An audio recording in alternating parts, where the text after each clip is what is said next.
थे। वहाँ एलिसन एक अजनबी औरत को भी देखती है जो उसके माता पिता से बात कर रही होती है। दरअसल यही वो औरत थी जो थोड़ी देर पहले शाही गाड़ी में महल आई थी। जैसे ही उसकी नजर एलिसन पर पड़ती है वो काफी खुश हो जाती है और उसकी खूबसूरती की तारीफ करने लगती है। फिर वो राजा हेक्टर को एक खत देती है और कहती है कि उसे उनके फैसले का इंतजार रहेगा। इतना कहकर वो वहाँ से चली जाती है। जब हेक्टर उस खत को खोलकर पढ़ता है तो उसके चेहरे पर खुशी साफ दिखाई देने लगती है। एलिसन हैरान होकर अपने पिता से पूछती है कि आखिर उसमें ऐसा क्या लिखा है। तब हेक्टर उसे बताता है कि ओरिया राज्य का राजकुमार उससे शादी करना चाहता है। ये सुनते ही एलिसन चौंक जाती है क्योंकि उसने कभी ऐसी उम्मीद नहीं की थी, लेकिन बात सिर्फ शादी की नहीं थी। हेक्टर आगे बताता है कि इस रिश्ते के बदले ओरिया राज्य उनके राज्य को बहुत सारा धन देने वाला है, जिससे उनके राज्य की गरीबी और भूख खत्म हो सकती है। एलिसन अपने पिता से कहती है कि शादी किसी ऐसे इंसान से करनी चाहिए जिससे प्यार हो, सिर्फ पैसों के लिए नहीं। लेकिन हेक्टर उसे समझाने की कोशिश करता है। वो कहता है कि अगर वो ओरिया राज्य की राजकुमारी बन गई तो उसकी जिंदगी पूरी तरह बदल जाएगी। वो अपनी माँ की तरह पूरी दुनिया घूम सकेगी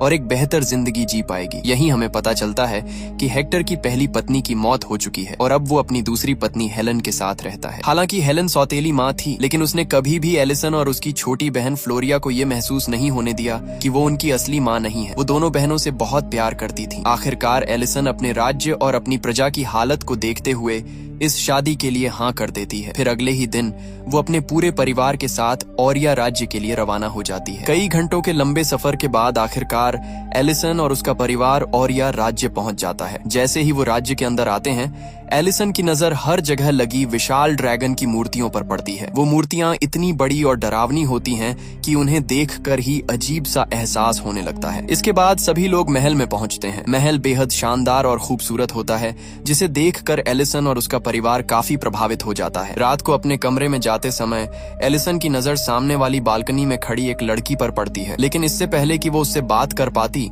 वो लड़की अचानक अपने कमरे के अंदर चली जाती है। बाद में रात को एलिसन को नींद नहीं आती, इसलिए वो बालकनी में आकर बाहर देखने लगती है। तभी उसे दूर एक पहाड़ी पर आग जलती हुई दिखाई देती है। वो समझ नहीं पाती कि आखिर वहाँ क्या हो रहा है, लेकिन उस नजारे से उसे थोड़ा अजीब महसूस होता है। अगले दिन एलिसन और उसका परिवार